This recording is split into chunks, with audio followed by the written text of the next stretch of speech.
यह कहानी कराची के एक छोटे से गांव में रहने वाले जाहिद की है, जो एक साधारण युवक था। उसकी दिनचर्या बिल्कुल सामान्य थी, दिन में काम और रात में आराम। लेकिन उसकी यह शांत जिंदगी उस दिन हमेशा के लिए बदल गई जब उसके दादा का निधन हो गया। जाहिद अपने दादा के जनाजे के बाद कब्रिस्तान में देर तक बैठा रहा। वहां की खामोशी और अंधेरा बहुत अजीब और डरावना लग रहा था। कब्रिस्तान वीरान था, सिर्फ हवा के झोंके और झाड़ियों की सरसराहट सुनाई दे रही थी। जाहिद को ऐसा महसूस हुआ जैसे कोई उसे देख रहा हो। अचानक उसकी नजर कब्रिस्तान के आखिरी कोने में एक पुरानी टूटी फूटी कब्र पर पड़ी। उसके आसपास का माहौल बाकी कब्रों से कुछ अलग लग रहा था, जैसे वहां कोई पुराना राज छिपा हो। रात को जाहिद ने अपनी माँ से उस कब्र के बारे में पूछा। उसकी माँ का चेहरा तुरंत सफेद पड़ गया। उन्होंने कहा, वो कब्र वाली जिन की है। कई साल पहले वहाँ एक औरत को दफनाया गया था, जिसके मरने के बाद से ही गांव के लोग उस कब्र के पास जाने से डरते हैं। कहा जाता है कि उसकी रूह अब जिन बन चुकी है और उस कब्र की हिफाजत करती है। जो भी उस कब्र के पास जाता है, उसे अपनी जिंदगी में सबसे खौफनाक अनुभवों का सामना करना पड़ता है। जाहिद ये सुनकर चौंक गया, लेकिन उसके मन में उस कब्र के बारे में और जानने की जिज्ञासा बढ़ गई। अगली रात जाहिद ने अपने दोस्तों के साथ उस कब्रिस्तान में जाने का फैसला किया।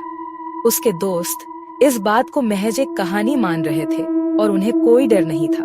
रात का वक्त था, चांद बादलों के पीछे छिपा हुआ था और कब्रिस्तान में गहरा अंधेरा छाया हुआ था। जाहिद और उसके दोस्त धीरे धीरे उस हिस्से की ओर बढ़ने लगे जहां कब्र वाली जिन की कब्र थी। जैसे ही वे उस कब्र के पास पहुंचे, माहौल में एक अजीब सी ठंडक और खौफ महसूस होने लगा। हवा की सरसराहट में कोई हल्की सी फुसफुसाहट सुनाई देने लगी, जैसे कोई बहुत पास से कुछ कह रहा हो। अचानक एक जोरदार चीख गूंजी और जाहिद के दोस्त घबराकर भागने लगे। जाहिद के पैर जैसे जमीन से चिपक गए थे। उसके सामने उस कब्र के ऊपर एक काली धुंध उभरने लगी और उस धुंध से एक भारी डरावनी आवाज आने लगी। कौन है? कब्र वाली जिन की आवाज जाहिद के कानों में गूंज रही थी और उसे अब समझ आ गया था कि उसने वह सीमा पार कर ली थी जिसे कभी किसी ने पार करने की हिम्मत नहीं की थी। जाहिद के पैरों के नीचे जमीन जैसे खिसक चुकी थी। सामने कब्र से निकलती काली धुंध धीरे धीरे एक आकृति में बदल रही थी। यह वही जिन थी जिसके बारे में जाहिद ने सुना था। उसका चेहरा अंधेर में छिपा हुआ था, लेकिन उसकी आंखें जलती हुई लाल रोशनी की तरह चमक रही थी। उसकी आवाज गहरी और डरावनी थी, जैसे मौत खुद उससे बात कर रही हो। तुम यहाँ क्यों आए हो? जिन की आवाज। जाहिद की आवाज जैसे गले में अटक गई थी। वह न कुछ बोल पा रहा था, न ही हिल पा रहा था। चारों तरफ हवा में अजीब सी भारीपन और ठंडक बढ़ती जा रही थी। अचानक जमीन के नीचे से जैसे कुछ उभरने लगा। कब्र के आसपास मिट्टी में हलचल होने लगी, जैसे कोई नीचे से बाहर आने की कोशिश कर रहा हो। जिन ने एक बार फिर से पूछा, तुमने मेरी शांति भंग की है, अब तुम्हें इसकी सजा मिलेगी। जाहिद की धड़कनें तेज हो चुकी थी। उसकी आंखों के सामने अंधेरा छा रहा था, लेकिन वह किसी तरह हिम्मत जुटाकर बोला, मुझे माफ कर दो, मैं यहाँ किसी बुरी मंशा से नहीं आया। जिन ने ठंडी हंसी के साथ जवाब दिया, मुझे माफी की जरूरत नहीं है, लेकिन अब तुम मेरी दुनिया में दाखिल हो चुके हो। वापस जाने का कोई रास्ता नहीं। जो लोग यहाँ आते हैं वे कभी वैसे नहीं रहते जैसे थे। तुम्हारी जिंदगी अब एक भयानक सफर में बदलने वाली है। जाहिद ने एक बार फिर भागने की कोशिश की, लेकिन उसके पैरों में जैसे कोई जंजीरें बंध गई थी। जिनकी आंखें उसकी आत्मा को भेद रही थी और वह धीरे धीरे उसकी ओर बढ़ रही थी। जाहिद ने अपने चारों ओर देखा, लेकिन चारों तरफ घना अंधेरा छा चुका था। उसके दोस्त जो पहले भागे थे कहीं भी दिखाई नहीं दे रहे थे। अचानक जिन ने जाहिद के सामने अपना हाथ बढ़ाया और एक जोरदार चीख के साथ उसकी आत्मा को पकड़ने की कोशिश की। जाहिद ने अपनी पूरी ताकत से चिल्लाने की कोशिश की, लेकिन उसकी आवाज जैसे गुम हो चुकी थी। उसकी आंखों के सामने अंधेरा और गहरा होता जा रहा था और उसे लगा कि अब उसका अंत निकट है। लेकिन तभी दूर से किसी ने जोर जोर से अजान देना शुरू किया। जैसे ही अजान की आवाज हवाओं में गूंजने लगी, जिन का चेहरा विकृत हो गया। उसकी पकड़ ढीली पड़ने लगी। जाहिद को पल के लिए राहत महसूस हुई, लेकिन वह जानता था कि ये बस कुछ देर की बात थी। जिन ने एक आखिरी बार उसकी ओर देखा और कहा, तुम इस बार बच गए, लेकिन अगली बार कोई आवाज तुम्हें नहीं बचा पाएगी, मैं तुम्हें खोज लूंगी। जिन की आकृति हवा में घुल गई, लेकिन उसकी चेतावनी जाहिद के दिल और दिमाग में गूंजती रही।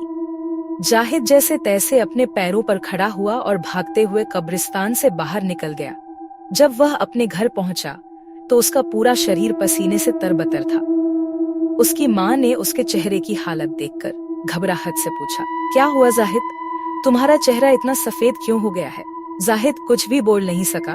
सिर्फ एक बात उसके दिमाग में घूम रही थी, वह फिर कभी उस कब्रिस्तान के पास नहीं जाएगा। लेकिन अब वह जानता था कि वह जहाँ भी जाएगा, कब्र वाली जिन की नजरें हमेशा उस पर होंगी। जाहिद को ऐसा लग रहा था कि उसकी जिंदगी अब कभी पहले जैसी नहीं रहेगी। हर रात उसे जिन की भयानक आंखें और उसकी आखिरी चेतावनी याद आती, मैं तुम्हें खोज लूंगी। हालांकि वह अब कब्रिस्तान के पास नहीं जाता था, लेकिन उसे हमेशा महसूस होता था कि कोई उसे देख रहा है, कोई उसके आसपास है। वह रातों को सो नहीं पाता और अजीब अजीब डरावने सपने देखने लगा था। एक रात जाहिद की हालत इतनी बिगड़ गई कि उसकी माँ ने गांव के मौलवी से मदद लेने का फैसला किया। मौलवी साहब गहरे आध्यात्मिक ज्ञान और ताकत वाले इंसान थे और गांव के लोग अक्सर उनकी मदद लिया करते थे। जब मौलवी साहब ने जाहिद की कहानी सुनी तो उन्होंने गहरी सांस ली और कहा, तुमने बहुत बड़ी गलती की है बेटा। कब्र वाली जिन नहीं है, वह बहुत पुरानी और शक्तिशाली आत्मा है। उसे इस दुनिया और परलोक का ज्ञान है। जाहिद घबराते हुए बोला, मुझे उससे छुटकारा कैसे मिलेगा?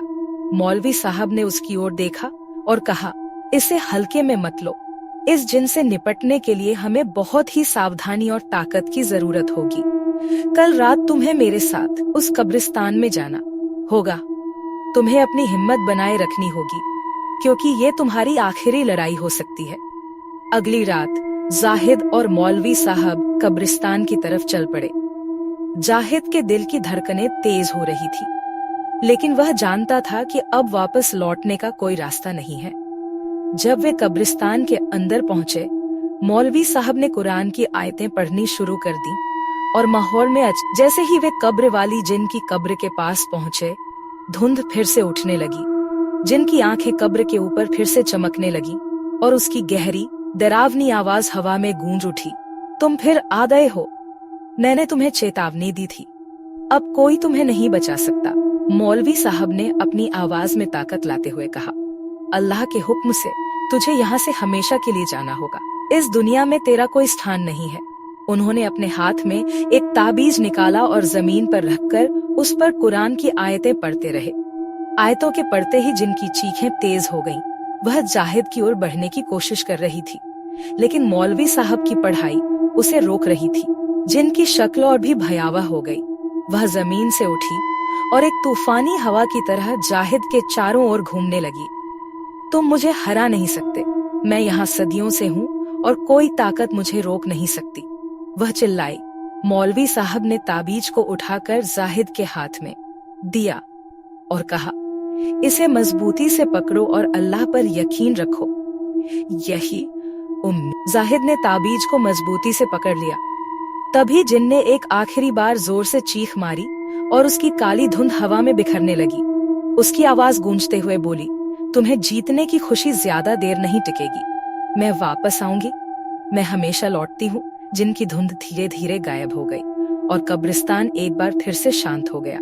मौलवी साहब ने गहरी सांस ली और कहा, अब यह जिन इस दुनिया से हमेशा के लिए चली गई है, लेकिन याद रखो, उसकी चेतावनी को हल्के में मत लेना। बुरी शक्तियाँ कभी पूरी तरह खत्म नहीं होती, वे सिर्फ सो जाती हैं। जाहिद ने मौलवी साहब को शुक्रिया कहा, लेकिन उसके दिल में जिन की आखिरी बात गूंजती रही, मैं हमेशा लौटती हूँ,